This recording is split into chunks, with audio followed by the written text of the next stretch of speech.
So all our points are already covered in the letter as far as the options that we have. So if the press have any questions, please be free to ask the residents or the committee. Now we hand over to YB.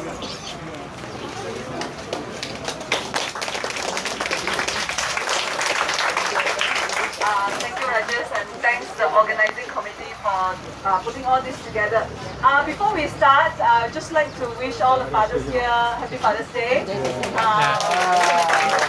you so much for your contribution to your family. I'm sure that your children have turned out well and is contributing to the country. And I just came back 2 days ago. I just had a short trip, less than 24 hours back home, just to celebrate a quick Father's Day with my father during the weekend, during the weekday actually. Before I actually go further into LRT, let me just paint a bigger picture of why public transport is important and why I really appreciate Rajesh and I think many of you who actually support rail and public transport. Just give you a statistics, public transport in Malaysia, it was 37% of public transport use in 1980s, but because we have a automobile policy in Malaysia and there's years of underinvestment in public transport, now we have a 20% of public transport use. That would mean you have less economic activity per square feet. For example, some of you here who are business owners, you will feel that how come so congested, so many parkings already, double parking, triple parking, my shop still do not have enough customers. That is because we have a policies that involve moving cars instead of moving people.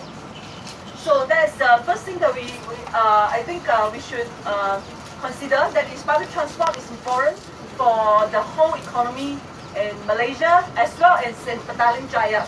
I have recently commenced a spatial mapping study on the whole Damansara Utama area, and I found that the land use in Damansara Utama, to my surprise, 39% is houses, residential, and 39% is roads and parking. That means for every square inch or every square feet of house and residential, we have 1 square foot of parking areas. That is because we need a lot of cars, right? Because you cannot move. I pity you if you need to go from here to SS2. It is almost impossible. The consultant come to my office, which is at Uptown. The first thing he said, it is a poorly connected place. And of course, we also do the study on the connectivity of Damansara Utama. And it is really found that Damansara Utama, I believe, the whole Petaling Jaya, the connectivity is very bad. That would mean our roads, and he tried to simulate by adding roads into the map. That means now he has a software to current roads, and then he adds some roads to simulate a situation whether we add more roads will actually help your connectivity. And the consultant actually found that even with adding more roads, it is no cure. So that means if we want to have a higher connectivity in Petaling Jaya, buses and rails are important to us. That is why I think as we are here and look into things that is happening, rail is still an important part of our economy and important part of our life. And I hope that one day I will be able to take train. I'm not sure when. To move around in Petaling Jaya. If you go to Paris, you will find that how come in Paris, in London, and in all the big cities, Singapore, 60% public transport usage.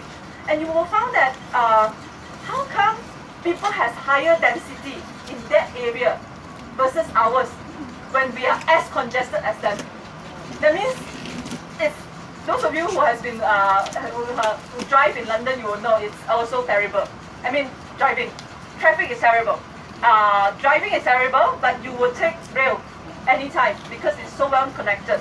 And you will find that although they are as congested in roads, there's higher density in the city, and people feel less congested because of that. So I think rail is it's an important part moving forward. And but then when LRT3 comes, Rajesh just told me about this EIA reports that I think end of March, and I found that how come it is the Damansara Utama station I was not briefed? Prasarana came to my office a year and a half ago to brief me on LRT3. That time, the alignment wasn't the same. So when they changed the proposed alignment and produced the new EIA report, they did not come to my office and tell me that. So, and then I found it out, and then we read through the EIA report, and something that I am not very happy is this. It shows that when the EIA asks, are you aware of this thing? 28% of people say aware. 72% of people say I'm unaware of LRT is happening. And I'm sure all of you here, 100% of DU residents don't know, including myself. And I need to actually go and ask them of a hearing or briefing with some of the residents here, which happened in May. So that is, I think, in any case, this is just a matter of procedure. The way they involve people or not, I think there are still a lot more rooms for Prasarana to improve. So we will have a follow-up. Rajesh is going to do a follow-up hearing, which is I think in 5th of July, right? 5th of July, or the date will be confirmed. But I hope that the residents will come and tell Prasarana what you think. I have already told Prasarana that you should take the PJ residents seriously, and they should do more briefing and more communication. Everything should be done above the board, and it should be agreed. And so it is very important for you to give the feedback. Now that you know there is an avenue to write a feedback, I hope all of us today will go back to the website, LRT website, and write your feedback about what you think in your mind. And I just want to say this, I hope that that all of us will be involved, because it is very important for public transport to involve residents. For example, that is what we have always been advocating on this policy of decentralization of public transport. Because why? Just now when I hear Rajesh, I think Rajesh knows much more than the alignment, where the station should be at, than myself, than whoever that is in Putrajaya. So that is why it is important for you to come forward to tell what you think is the best alignment. And this is exactly the thing that we would love to see. And I really thank all of you so hot of coming out, and for those of you who are celebrating Father's Day, of coming out and listen and give your feedback. And I think it is very, very important. As we develop, Petaling Jaya is a heartland for development, I'm sure. As we develop, what we want is a sustainable development where all of us will have good and maintain our quality of life, while at the same time also enjoy the economic prosperity that comes with the development that is going to happen in Petaling Jaya.